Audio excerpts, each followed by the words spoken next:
Good day, my name is Angelo. This is Nation's Voice Tower, your most preferred YouTube channel. How have we been?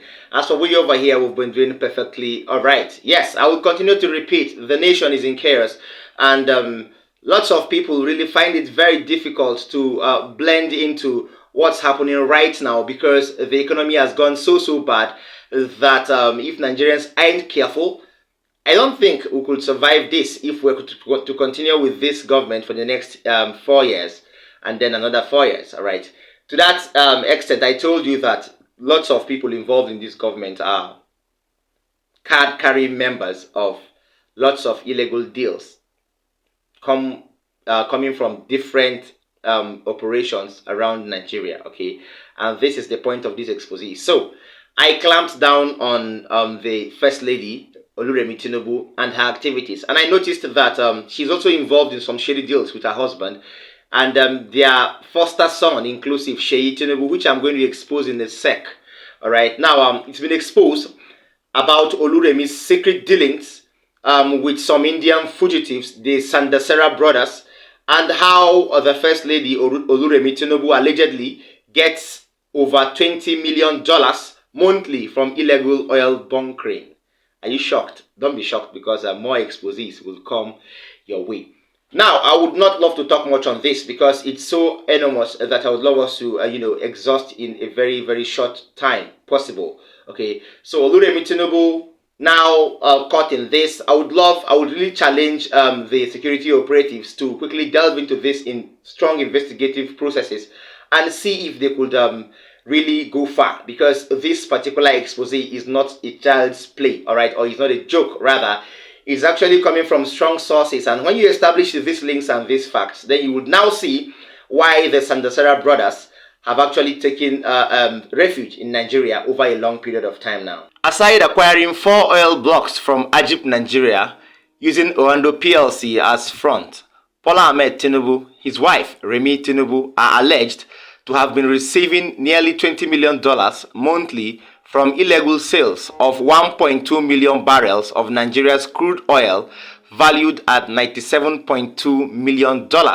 using the $81 per barrel, sold in India and some parts of Europe. Seyi Tinubu, son of the president, is also alleged to have cut some deals in the oil smuggling business too.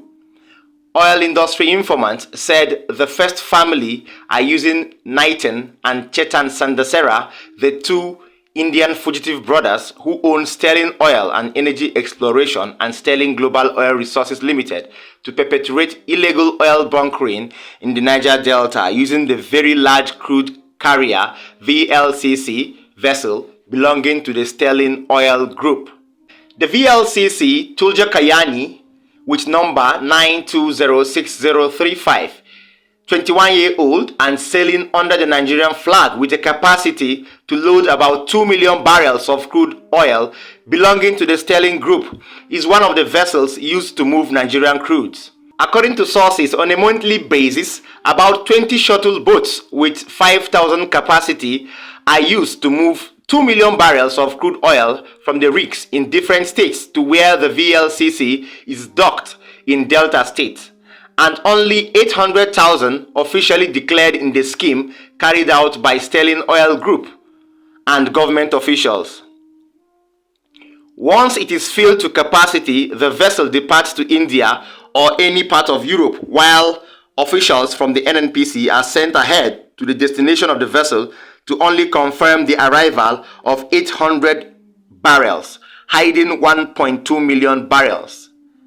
At the current market price of $81 per barrel, it means the 2 million barrels should earn Nigeria about $164 million monthly.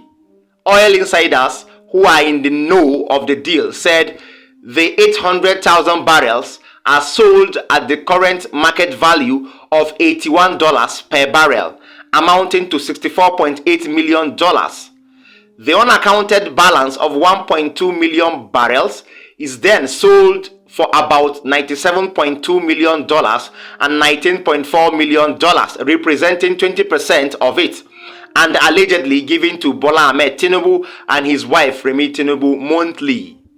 Sterling Group Sterling Global Oil Exploration have been linked to illegal oil bunkering for many years now, from the OML 146 Agu Flow Station in Imo State through the Ndimi Jeti Ogba, Ndoni in Igbema local government of Rivers State and in Akwa Ibom and Cross River where they have lucrative oil fields.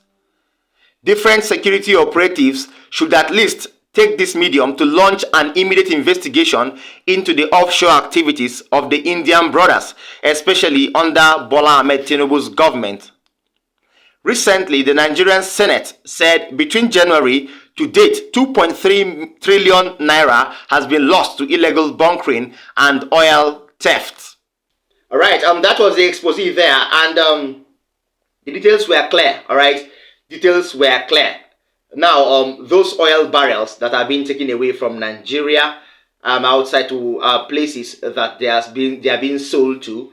In that expose, there was a place where the Nigerian National Petroleum Corporation Limited, NNPCL, was mentioned. All right, that means Mele Kyari, the executive director of the NNPCL, should be in the know of these activities, because there was a place where it was mentioned that this oil barrel, with emphasis laid on the Indian oil barrel, oil vessel carrying barrel, that means this particular vessel is being cleared by NNPC officials outside the shores of this country, all right, or the shores of Nigeria rather.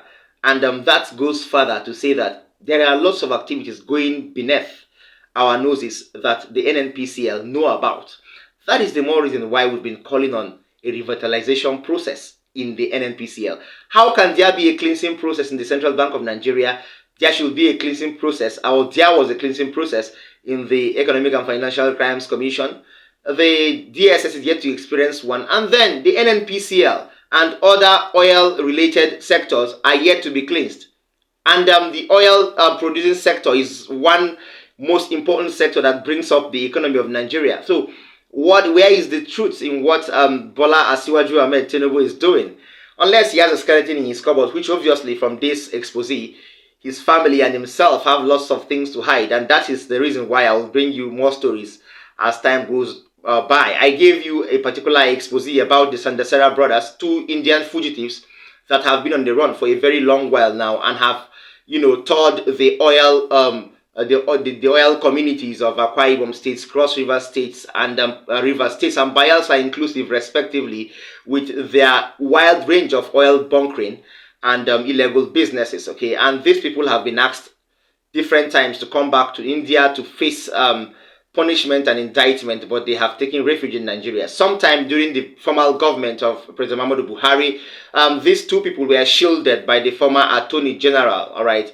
And it was very crystal clear that Barrister Malami then could not make them available because he was a beneficiary, or he was benefiting from their illegal business and how he was covering them up. Now he's out of office and Bola Tinubu has continued. This has shown us that this is a strong secret between the successive governments, or the successive federal governments that have taken part within the last 12 years, all right? And we will bring this to limelight very, very soon. In another news, I want to talk about something very serious here.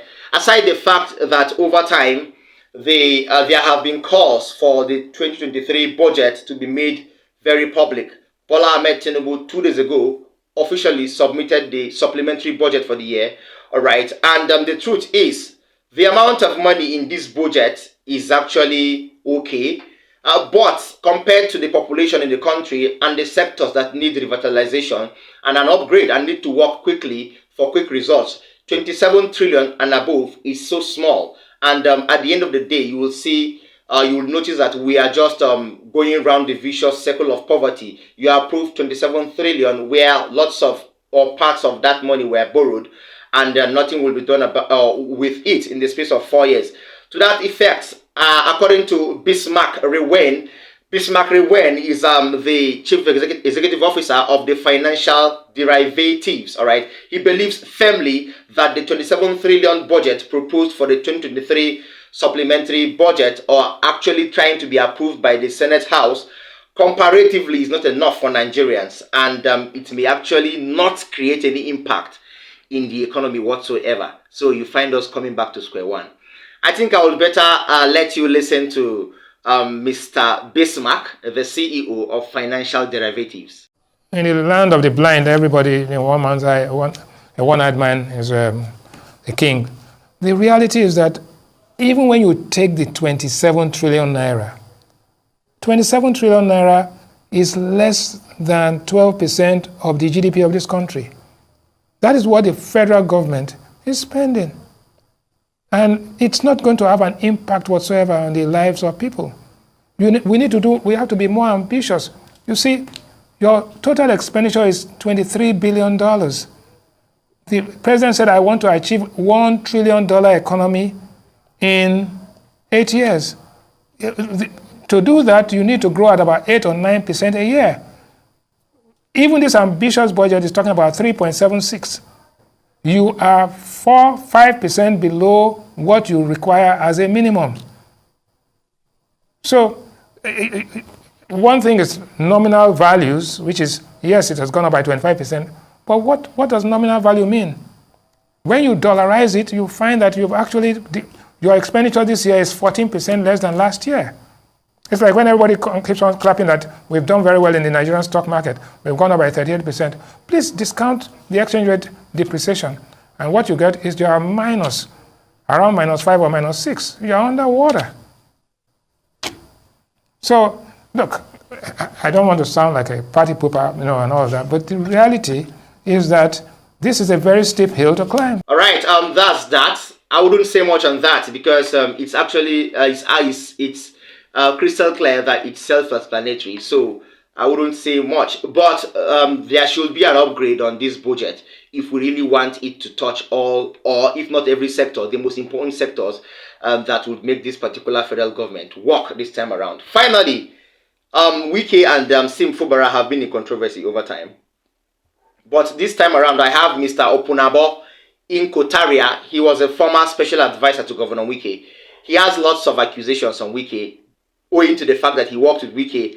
But hearing this interview, you will be shocked about what he will say about the former Rivers State Governor, now turned FCT Minister. Please stay tuned. That's incontrovertible. I can tell you, Doc, it's incontrovertible. Okay, for example, now we have the recent appointment of the caretaker committee of the APC. We are talking of members, Tony Okocha and co. These were all engineered by Yesom Wike. It's no hidden fact. They were all orchestrated by him. Meanwhile, to leave the PDP, he doesn't want to leave the PDP. As for the PDP, of course, before he left the state, he was in charge of the structure. The governors are leaders of the parties. So he was in charge of the structure. And when he said somebody was supposed to take away the structure or wants to take the structure away from it is completely laughable. It suffers from eclipse of reason and poverty of logic. Because if you talk of the structure, we have the issue of Dr. Peter Odili, who had the strongest structure and strongest hold on the structure in PDP in Rivers State. Nobody is trying to take that away. He was just in charge of the financial structure and not necessarily the structure of the PDP in the state. Then let me go back to the issue of the First Lady. You see, in as much as it is unconstitutional, illegal, that you don't really have the office of the First Lady, but we all know that it has become a norm.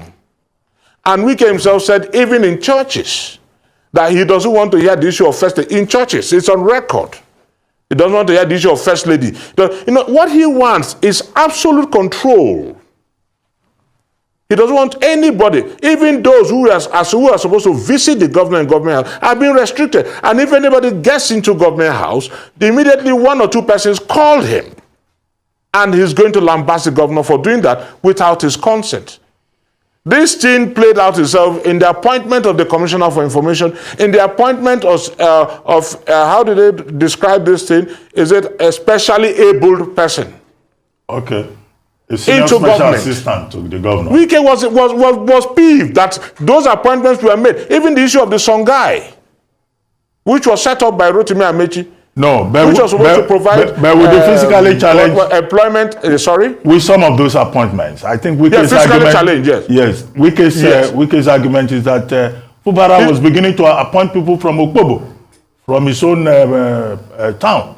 No, that was not without clearance. That was a special reason. That was a special reason. Good, you said without clearance. Do you need clearance from your predecessor to make any appointments? You're in charge. But that reason, that when he said the Pope was special, why did FUBARA cancel most of the appointments at Ajuri University? Most of them were inquiries. I don't want to bring in tribalistic sentiments here. We all know that if you get to River State today, most of the appointments done by Nyesom Ezeonwike, we are tribalistic. All right, that was Mr. Opunabo Inko Taria. I said earlier that he was a former special advisor to Nyesom Wike for the 8 years he was governor in River State.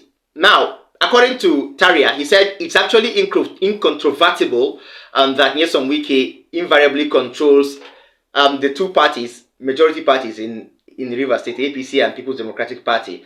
And that is why everything seems to play around him, okay? That is why I always tell Sim Fubara, the new governor, that he may not continue the 4 years after this first tenure because Wike has him all gagged up, all right? I told you the resident electoral commissioner has been changed in River State. INEC has changed somebody, and this person is now a very close ally to Nyesom Wike. That's one. The present police commissioner in River State has been changed. They claimed it was for revitalization processes, for a revamp for the Nigerian police force in the state. But no, this man was a crony or a very, very close ally of Bola Tinubu. That means if the police has been caged up and the INEC has been caged up, I don't think Sim Fubara has a place to contest for governorship in 2027. But we keep our fingers crossed to see how these things happen. Okay, Nyesom Wike is trying to show them he's a master of the game. But I tell you what, Nemesis would catch up with one of Nyesom Wike's tricks, which you will actually come to learn like in my next update. Please stay tuned. Thank you for staying this far. Like, share this video. Don't forget to drop a comment for us in the comment section. If you're watching me for the first time, please tap the subscribe button as well as the notification bell so that you get to see me promptly when I drop a new update. These things you do make YouTube, make us go viral to serve you better. See you next time. Bye.